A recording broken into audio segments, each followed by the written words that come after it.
Have you ever wondered why black gesso? Like, why do people use black gesso?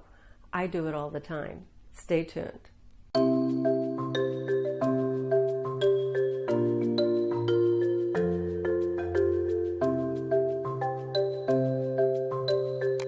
So hello, I am Susan Clifton. I'm here in my Baca studio and I'm artist in residence here in Pompano Beach, Florida.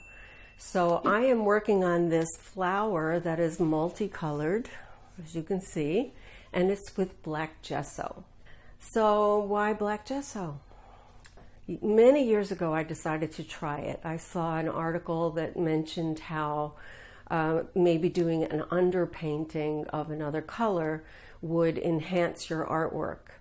And I really like contrast. I like my flowers to be sort of, very contrasty and, deep, almost like you can really feel, the highlights and the darks and the shadows. I really like that. Some people like to paint flatter. I don't. So I decided to try black gesso. We're talking about like 10, 12 years ago maybe, and I just loved the result. First of all, I work with a lot of dry brush sometimes, and when you do dry brush on top of black, you get the black showing through, and that really helps to, add a little bit of texture, Also, with layering, you can get richer colors. So maybe my first layer will be very like a wash of color, and then where you see a little bit of the black coming through, and I'll leave off. Not put any paint where there's a definite like shadow, and then I will build up from there by using transparent pigments and more opaque for my highlights. As I mentioned, some pigments are transparent. You've got transparent yellows and a lot of these dark colors like the phthalo colors, like phthalo green, phthalo blue. There's a prism violet that is one of my favorites to sort of overlay in some of the dark areas, and it's very transparent and yet dark. And so that black gesso really helps a lot. And in this painting over here, in some of the, especially like in the green area, and here, in those dark areas, I did a mixture of two transparent colors. One was like a brown umber color mixed with a little bit of the purple, a transparent purple, and it gave me that dark value that I wanted without using black.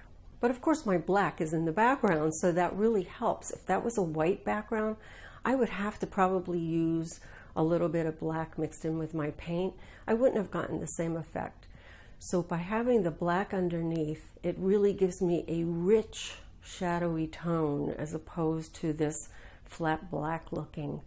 My reference material showed that as just a solid black, and I want it to be richer looking. I want it to have more,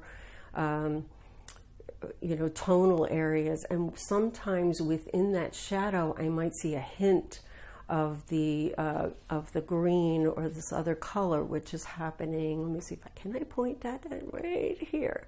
I'll zoom in. So, it's a mixture of solid colors, and if it's not a solid color, add some white to it. By adding titanium white, it creates a solid. So I do that a lot with the yellow because the yellow is very transparent. Give black gesso a try. It's worth the experiment. You might not like it. You might just be one of those people that has a lot of white in your artwork and you need that white background. I wanted the rich shadows, so I'm using black. So that gives you an example of when you would use black gesso and when you would use white.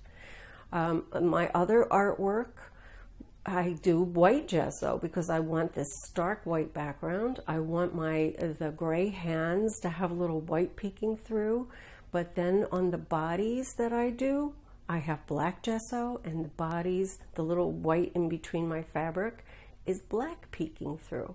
So this gives you totally different effect in both cases, but they both work with my artwork. So probably 50% of the time I'm using black gesso and the other 50% white gesso. I haven't tried any other colors. That'll be next. Anyway, thanks for stopping by. See you again soon. Bye-bye.